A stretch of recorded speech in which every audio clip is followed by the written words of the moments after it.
Salut les riders, j'espère que vous allez bien. Aujourd'hui, on va parler des roadsters qui évoluent le plus pour 2021. Je vais commencer par celui qui évolue le plus en profondeur parce qu'il y a du gros changement dessus. Et pour les nouveaux arrivants, n'hésitez pas à liker, à vous abonner et pour tout le monde, activez la petite cloche pour être notifié de toutes les vidéos. Ça fait plaisir, merci.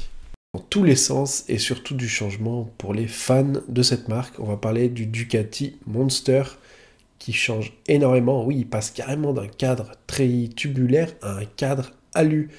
Et ça fait énormément de différence. Il n'y a pas que ça, il y a le moteur, il y a énormément de choses, le châssis, le design, tout bouge là-dessus. Mais les fans de la marque ont été un petit peu déçus. Moi, personnellement, pas vraiment. Je le trouve plutôt joli. Il a un petit peu une gueule de MV Agusta, je dirais. Je la trouve plutôt sympathique, cette nouvelle. Un concurrent direct à la Street Triple RS et la KTM 890R. Un moteur de 111 chevaux, 93 Nm de couple. Donc on est un petit peu en dessous d'une 890R ou d'une Street Triple RS. Je trouve ça un petit peu dommage pour un moteur plus gros. Bon, Ducati a fait ça, ils auraient pu faire un truc de 10 ou 15 chevaux de plus, histoire d'être vraiment dans la concurrence. C'est le seul truc que je trouve un petit peu dommage, sinon je trouve ça plutôt sympa comme moto. Et à un prix assez raisonnable dans ce segment, à partir de 11 290 €. Bien sûr, pour ce prix, vous avez toute l'électronique moderne, ABS cornering, etc., quick shifter à la montée, à la descente. Voilà pour la première, c'est celle qui évoluait le plus, donc je l'ai mis en première. Il n'y a pas de celle que je préfère avant ou pas. Ensuite, une autre qui évolue en profondeur, que ce soit le moteur, le châssis, le design aussi. Cette année, on a vraiment beaucoup de nouveaux designs. Je vais parler de la S1000R, donc la descendante directe de la S1000RR, qui est la sportive de chez BMW. Pareil, bon, toujours un moteur de 1000 cm3 pour 165 chevaux, c'est la seule chose qui bouge pas. Un train avant meilleur, pareil pour le train arrière, il y a une géométrie qui a été revue totalement sur la moto, ce qui va faire que la moto va être beaucoup plus stable, elle va avoir plus de couple plus tôt, le moteur sera porteur, comme sur beaucoup de motos actuelles, ce qui va permettre d'être encore plus rigide et d'avoir une moto bien plus agile et bien sûr pour beaucoup des motos de cette année il y a un gros gain de poids et là c'est encore le cas pour cette BMW. Des jantes en alu légères, en fait la moto va être un peu au-dessus de celle actuelle, sur le papier en tout cas c'est le cas. Personnellement j'ai hâte de l'essayer, comme la Ducati, cette petite nouvelle S1000R, même si comme beaucoup de motos cette année aussi, le phare avant ne me plaît pas forcément des masses, je la trouve plutôt sympathique dans toute la fiche technique et ça donne vraiment envie d'aller mettre les pieds dessus ou les mains et surtout sur la piste parce que c'est vraiment des motos qui sont géniales pour ça, niveau roadster en tout cas.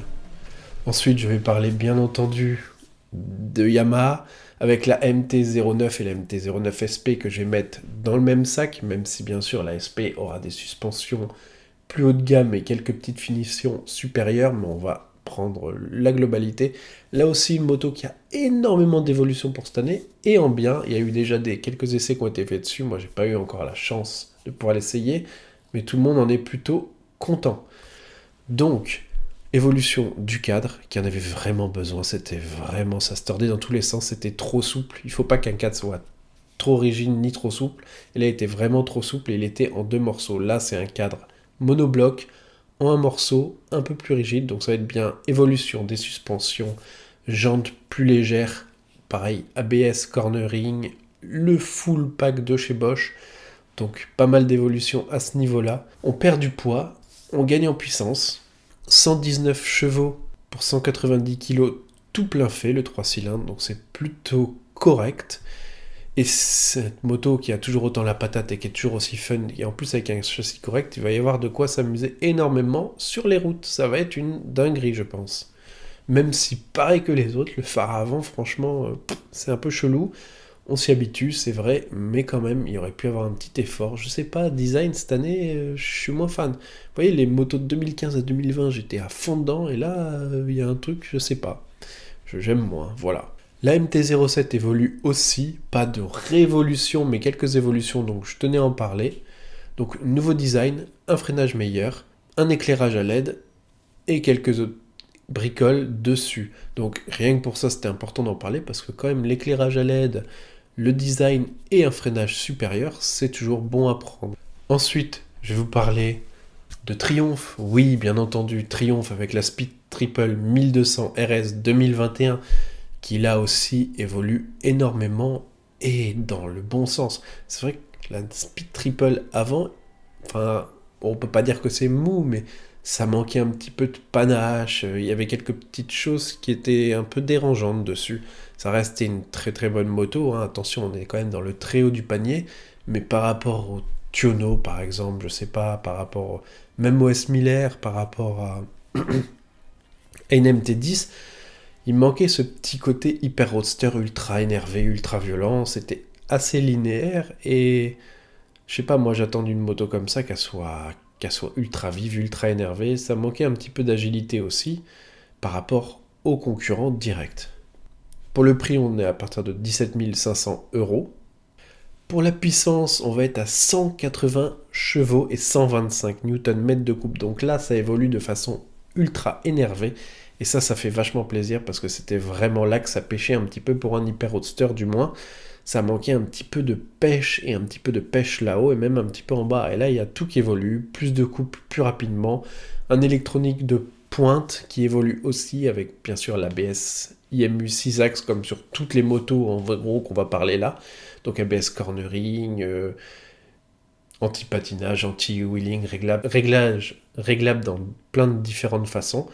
Donc ça fait vachement plaisir. Je vais pas vous mentir, je suis pas un gros fan de Triumph ou quoi que ce soit.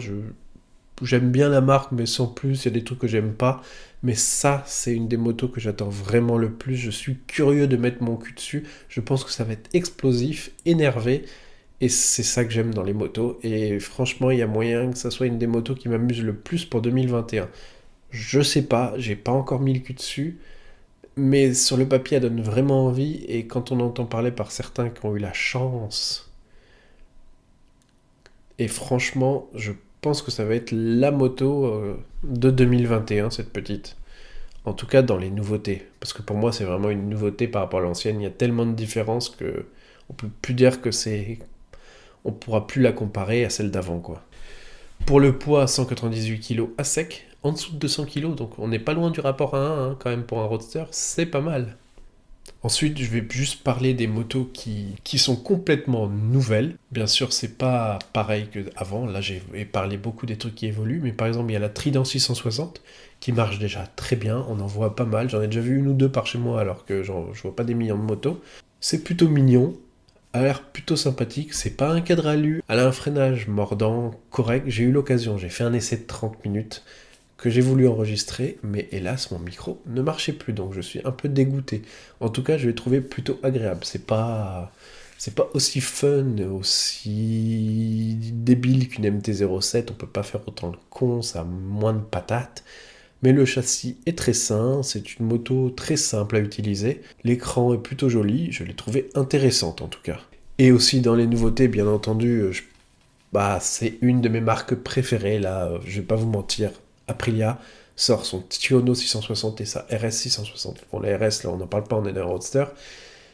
Et franchement, pour un 660 cm3, c'est plutôt vivant comme moteur. J'ai pas testé le Tiono, j'ai testé l'Aprilia RS 660. J'ai trouvé ça plutôt sympathique. J'espère que la vidéo vous a plu. Essayez. N'hésitez pas à vous abonner, à liker, à partager. Ça fait extrêmement plaisir et ça soutient la chaîne. En avant vers les 2000 abonnés. C'est pas pour tout de suite, mais let's go. Sur ce, je vous dis à la prochaine. Bye les riders.